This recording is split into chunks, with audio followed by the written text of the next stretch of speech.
All right, as I mentioned to you yesterday, today I'm going to go over chapters 21 and 22. Tomorrow I'm going to go over chapter 23. Thursday I'm going to go over chapter 24. All right. The good news is 21 and 22 are very short chapters, and virtually everything that you talk about with files for a text file works the same way for a binary file, except you substitute the word text with the word binary. All right. So there are a couple of programmatic examples that they give in here. So we'll take a look at them, but virtually they work the same way. All right. Now remember, you use files if you want something to persist. Files are a database. If you decide you're going to use files, you will virtually always add the using statement using system.io at the top of your program. Also, it's a very good idea that if you're doing work with files, whether you are reading from files, writing to files, doing both, whatever, to be doing a lot of work with try-catch blocks. Just in case the file that you want to access, create, or whatever, you might want to access a file and you might give it a wrong path. You might want to access a file and it doesn't exist. All right. You might want to read a file and maybe you don't have permission. So there's a lot of different things that can happen. And there are file exceptions, file IO exceptions that you can get. You'll see some of that stuff in here. Now they start, as you can see, this is all the stuff that basically pertains to both text files and binary files. Again, the class is for managing directories, files, and paths, how files and streams work, how to use the file stream class, and how to use the exception classes. Again, some of that I've already gone over. So that's the first 8 or so pages. Then they've got 7 or 8 pages. Notice these two things look identical. How to write a text file, how to write a binary file, how to read a text file, how to read a binary file. A class that works with a text file, a class that works with a binary file. So again, they're virtually the same thing. All right. I'm not sure exactly why they gave it as much play as they did. The other thing is, if it was up to me, and I could have done this. I mean, there's no cops around here as far as the order in which we go over stuff in the book. That said, I would have had this chapter really early in the book, as opposed to putting it this late, just in case somebody wanted to do some work with files in an earlier time. All right, so we already talked about the system.io namespace. And as it says, you're typically going to put that directive in there. You'll see it on the next page.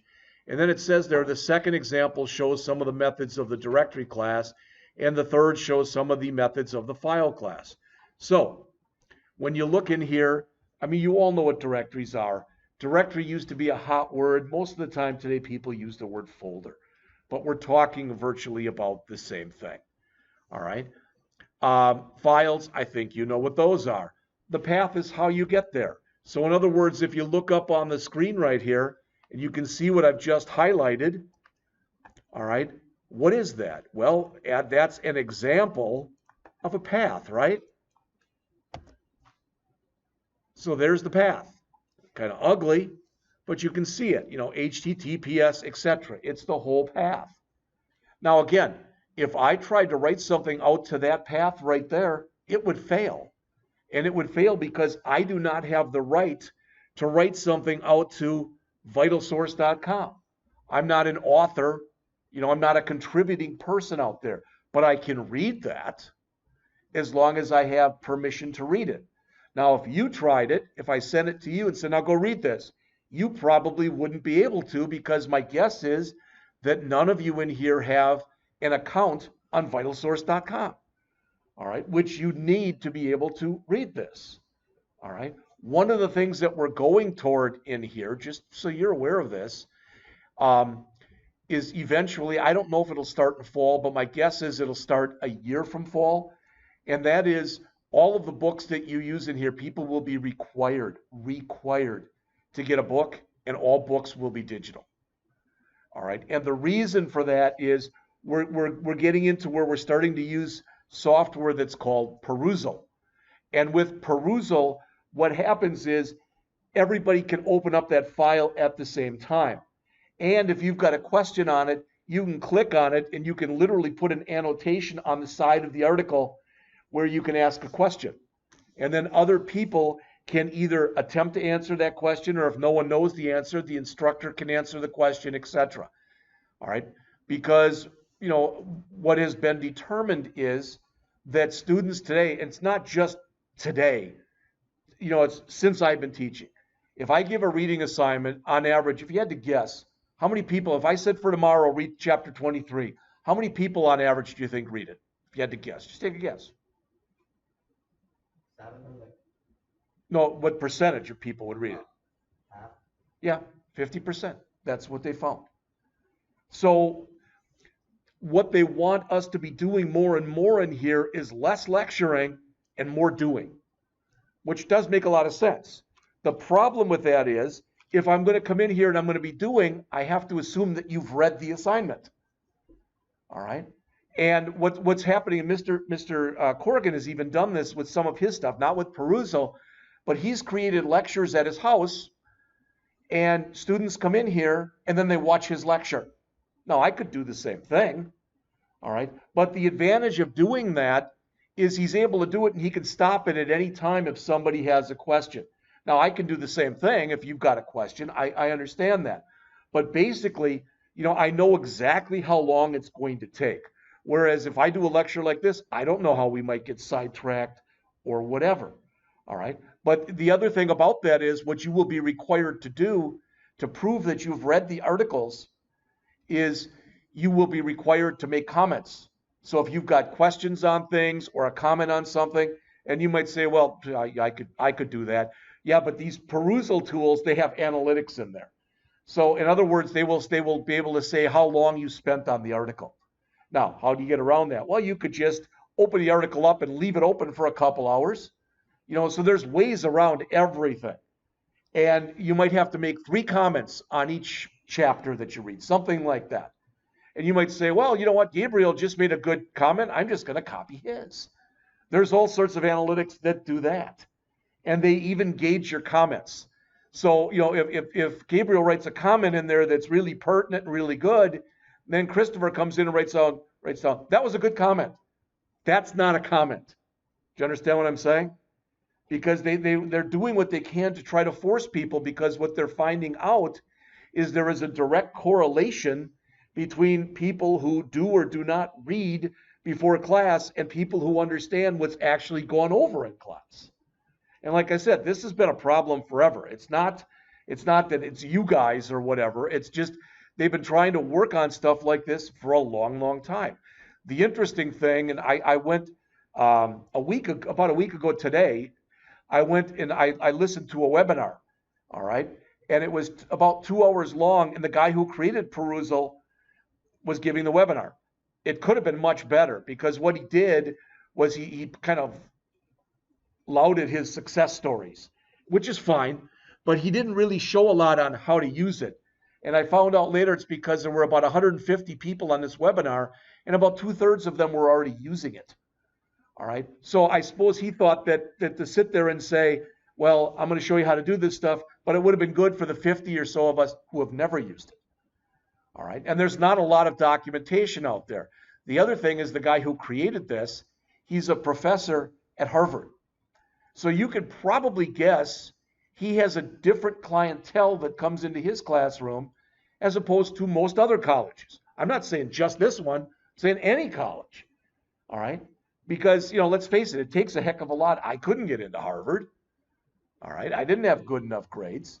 But what he was saying in there is how his classroom has changed. So if he had a room like this, he'd have probably 6 round tables. And you could put 4 to 5 people at each table.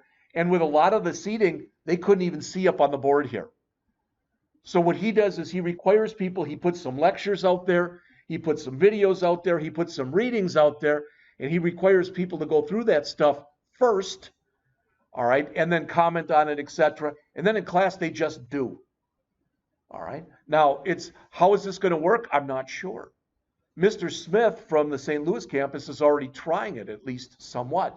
That said, he's only having his students come in 2 days a week.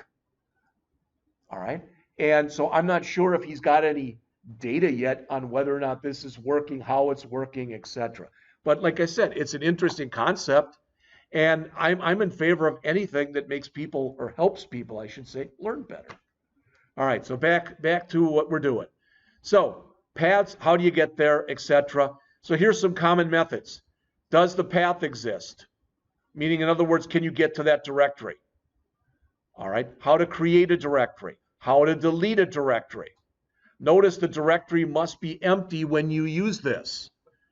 All right, now that's not too bad. This next one, delete when you give a path recursive, that's dangerous. All right, if you know anything about using DOS, the disk operating system, typically if you go delete star dot star, it'll come back and it'll say, are you sure? Y or N. In other words, you're about to delete everything. But if you say Y and you hit enter, it doesn't come back. Are you really sure? It just deletes it. All right, well, in this case, if you do a recursive delete, it doesn't even ask you. It just removes everything that's there and everything that's underneath there. All right, so these are the methods you typically will use with the file class. Exists, as it says, it returns true or false. Does the file exist or not? Delete to delete a file. This is the kind of thing where if you were going to use delete, you'd probably use a message box where you would say, are you sure you want to delete? And then give it the name of the file. Okay. Copy, to copy one file from another. Again, that assumes certain things. That assumes you have the rights to do that. Not everybody does. I mean, for example, let's just say somehow somebody screwed up at Rankin in the main office, and they put a file out there that had a list of all of our salaries. And I thought, well, that's some interesting reading. So, I would try to go and copy that file. They should set it up so I can't. They should never let me see that file to begin with. All right.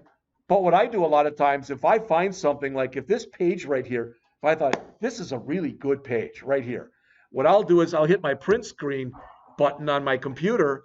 I'll go over and open up Paint. So I'm in Paint right now, and I'll just paste it in. Then I've got a copy. Plus, I can go in here, and if I thought, well, you know what? I only care about this common methods of the file class. So I'd highlight this and say I don't want to save it. Boom, now I've got that. I do that a lot, and I put a lot of that on the other machine here. So when I'm going through stuff, if I'm like, yeah, I wanted to make sure I brought up that point, I do that. All right. Now, what a lot of other instructors do is they have two monitors, and they switch back and forth. I can do that. I've done that before. The problem with having two monitors is they're both connected to the same unit here. And occasionally, if I've got something on another monitor that I don't want people to see, all right, and I don't mean anything bad or anything dirty or whatever, but if there's something over there that maybe we're going over a test or talking about a test and I've got a copy of a completed test there, well, I don't want to show that type of an idea. All right. So you'll notice again, the using system.io. Here is where you set this up. And notice again, we talked about this before. You've got two choices. You can either put an @ sign at the beginning or you put 2 slashes wherever they show a slash. Either one will work in here. So they're saying here, they're setting up a directory. And they're saying if the directory does not exist, remember that at the exclamation point is the same thing as saying if directory.exists, dir equal false. So if it doesn't exist, create it. All right.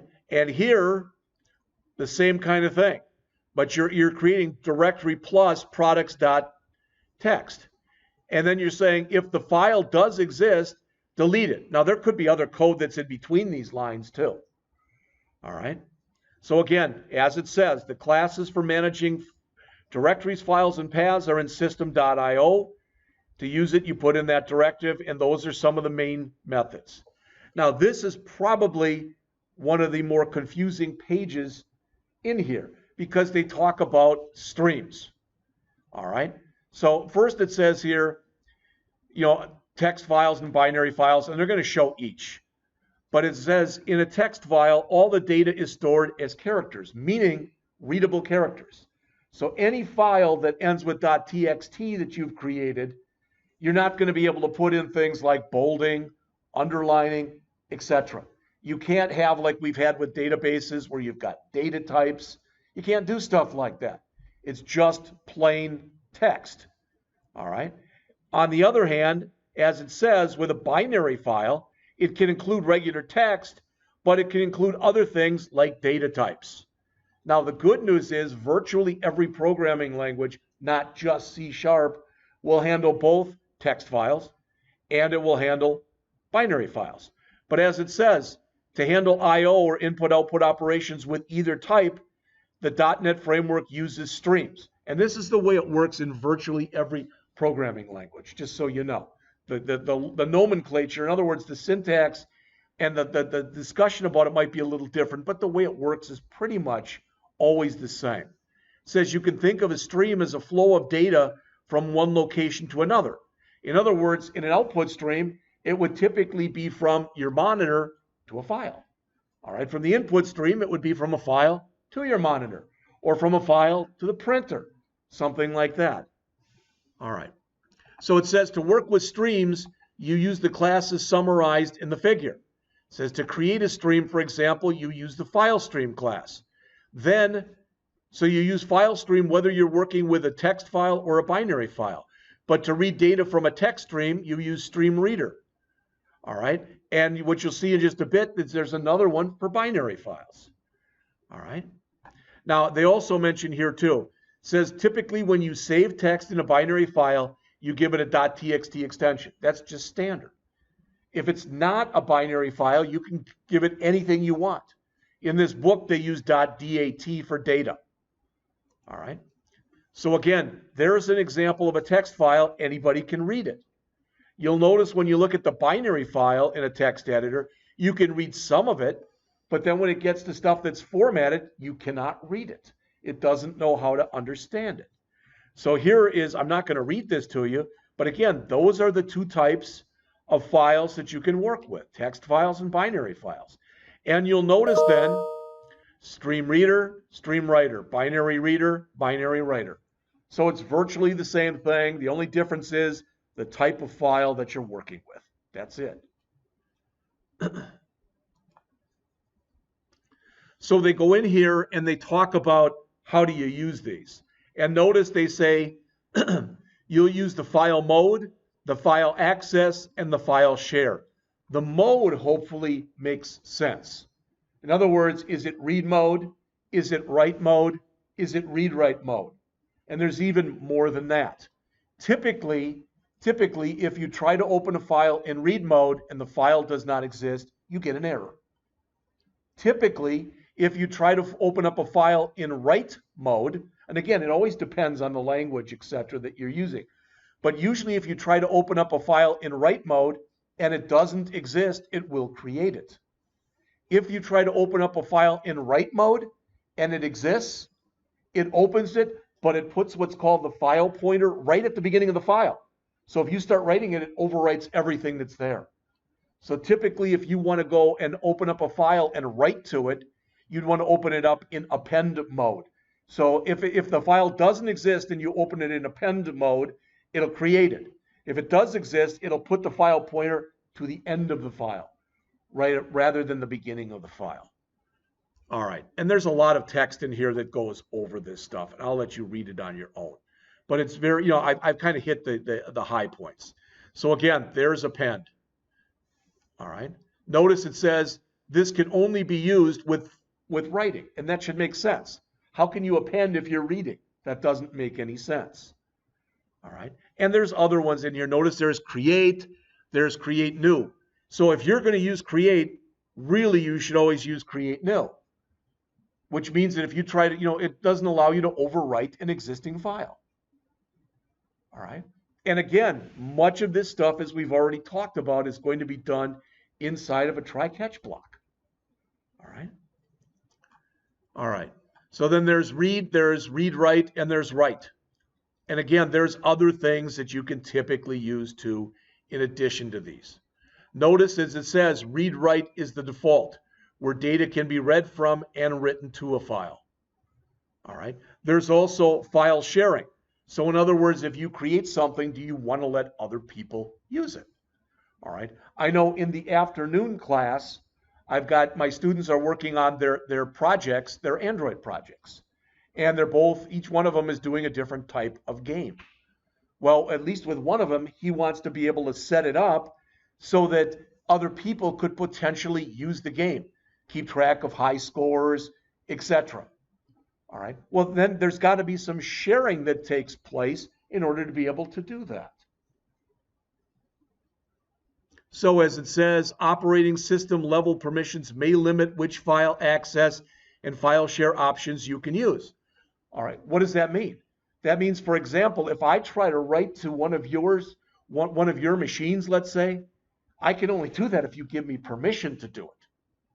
All right, and what I can do or can't do is going to be up to you, not up to me. All right, because I shouldn't be able to remove things on your hard drive, for example. All right. All right, and again, we talked about using the exception classes. Now it says I/O exceptions are often serious problems. And what that means is typically they're important enough that if you're writing a program that should open up a file, allow you to read it, and allow you to make changes to it, and you can't open the file, typically your program's dead in the water. All right? So as it says, typically you're going to use exception handling, and it's common to have a finally block.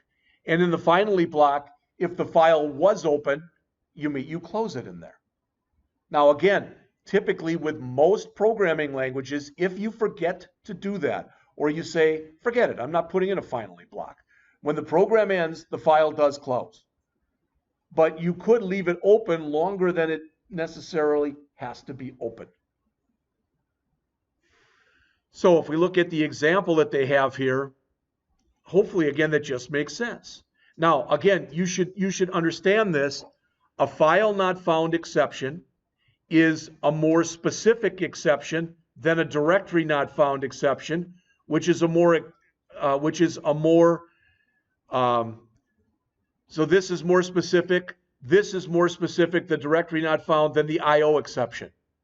I would have also myself at the very bottom just put a catch with exception. All right, to catch anything else that wasn't caught above. But notice here, the file wasn't found. Here, the directory wasn't found. Here, you had a problem either reading from the file, writing to the file, or whatever. All right, and again, notice what they did here. They're putting this in this variable, so they're trying to set up a new file stream here. FS is commonly used, FS for file stream. All right, so when you get down to here, if this worked and you skip all of this stuff, all right, you put some code in here that would allow you to modify the file. But when you get down to the bottom, you put a finally statement in there that says, if it's not null, meaning you were able to create a file stream object, now close it. All right, and again, this is very common regardless of the language that you're working with. All right. All right, so the rest of the chapter gives you two different examples. The first one talks about how to work with text files, and as you notice, it says how to write a text file. So if we look at the code that's in here, hopefully at least this makes sense. Now, it looks a little funky because we create this thing called text out. Text out is a new stream writer object. Stream writer is which we have in there as we're using a type of file stream. Remember, file stream means that we're using a text file as opposed to binary stream. But we've got this inside of this, etc. And that's usually the way it's done. If you didn't want to do that, you could have just said stream writer text out semicolon. Then said text out equals new stream writer semicolon. Then stream writer equals this. So you could have broken it up into multiple lines, but almost always it's done like this. All right. And again, you'll notice in here it says code that writes data from a collection of products to a text file. What they're not showing in here is, again, typically this would be done inside of a try-catch block. Because again, just because you can open it, you may or may not have permissions. But typically, if you're opening up a file with write permissions, you already have the permissions. All right. But what it's doing here is it's grabbing just that product information and it's writing it out to a file. Now, what's the difference? We've used WriteLine, correct? We've done console apps. But now we're telling it, instead of console.write or console.writeLine, or if we use that using static system.console, just saying write or write line, now we're telling it to write to something specific. Because if you just use write or you just use write line, it uses the default standard output, okay, which is your screen. But here we're telling it to write it to text out. And what is that? That's this. All right. So again, they're not showing all the code here. They're just showing how you would open up the object and how you would write to it. All right.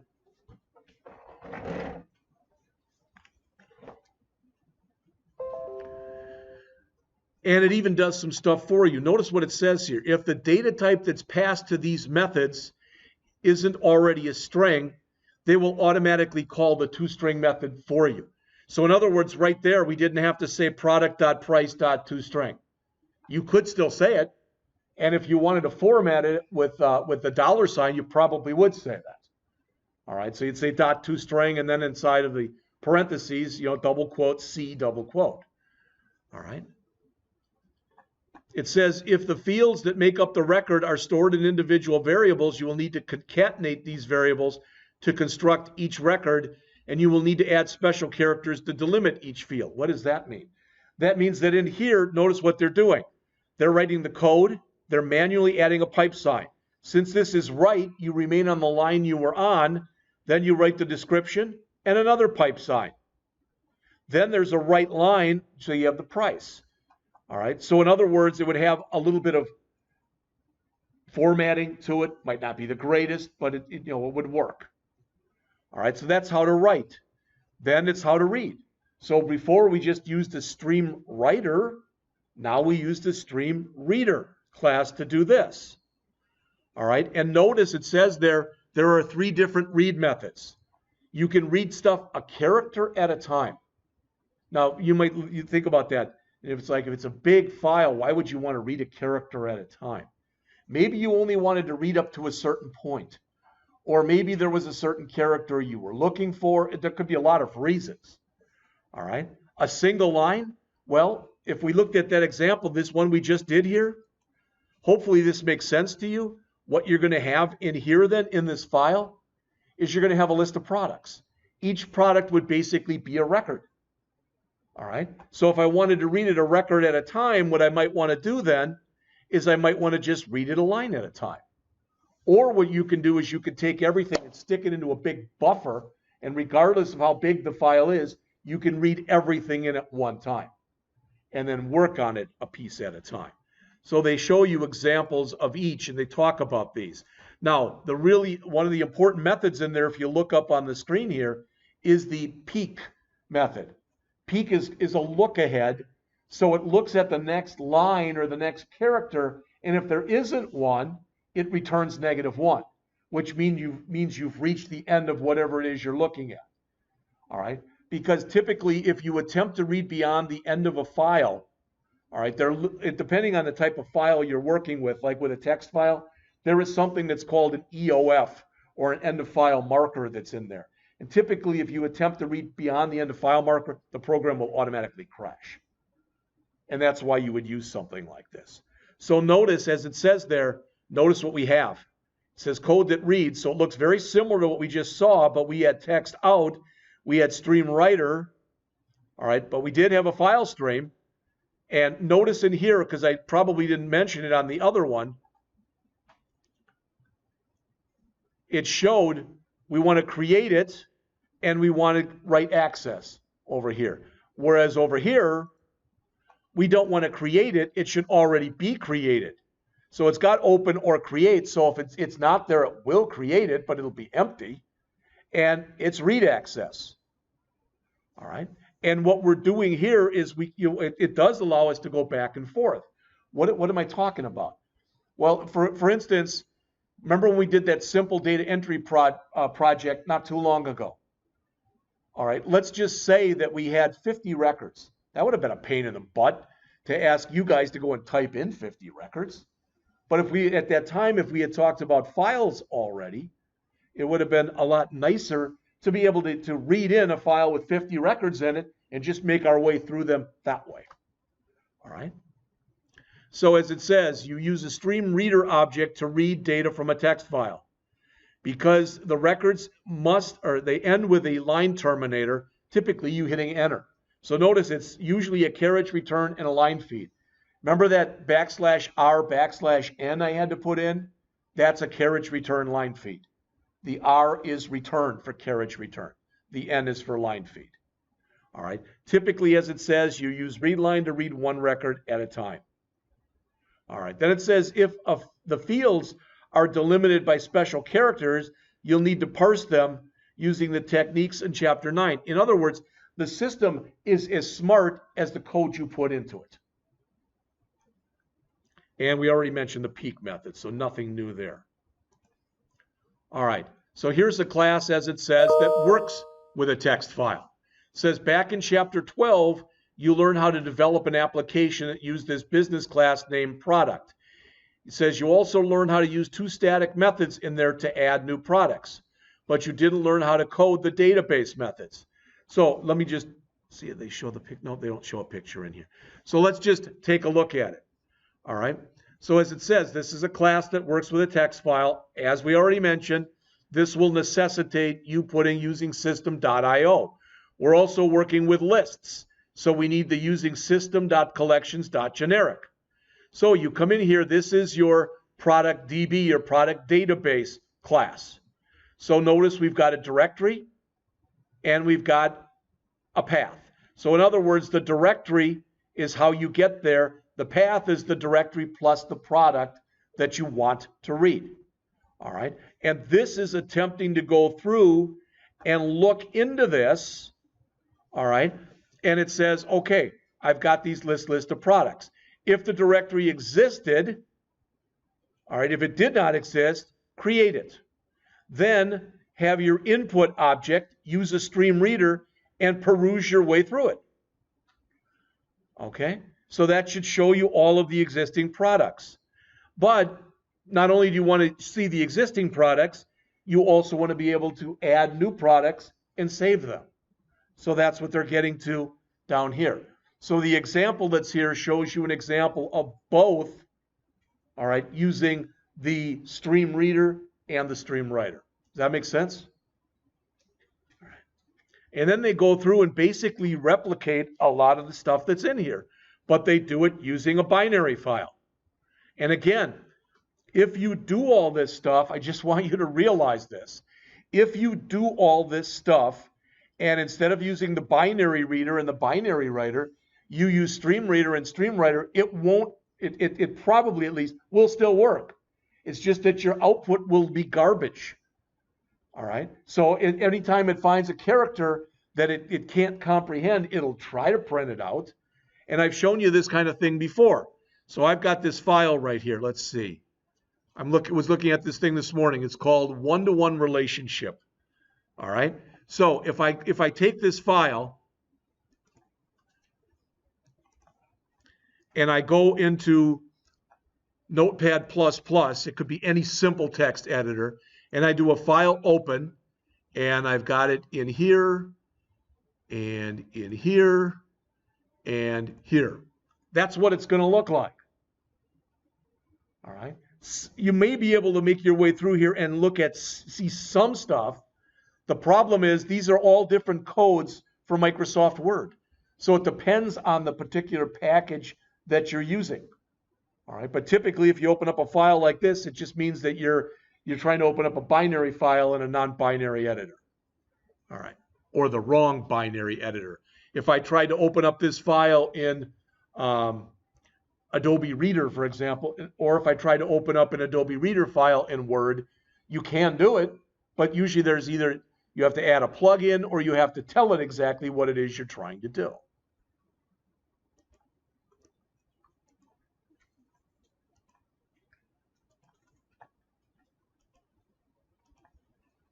So as it says, you use a binary writer object to write data to a binary file.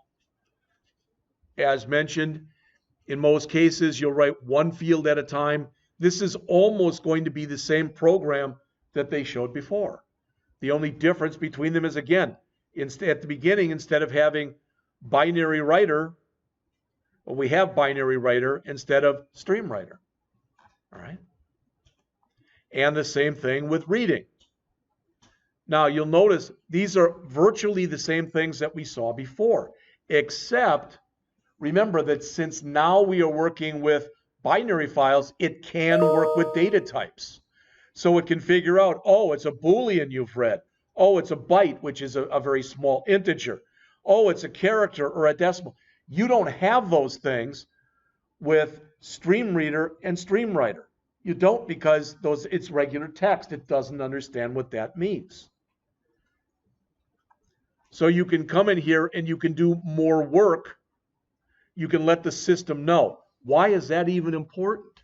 Well, especially when you're writing, you can double check and make sure that the type of data that you're about to write, which maybe is going to be written out to a database, you can make sure that it's of the right format. And if it's not, you don't allow it to happen. All right. And notice not that it's a big thing. Rather than peak, it's peak char. Okay, no biggie. So they have the same program in here. It's virtually the same program, except it's using a binary. Okay. Questions on that? Any questions? I realize, I mean, in a way at least, that's fairly simplistic stuff. All right. So let me stop my run here.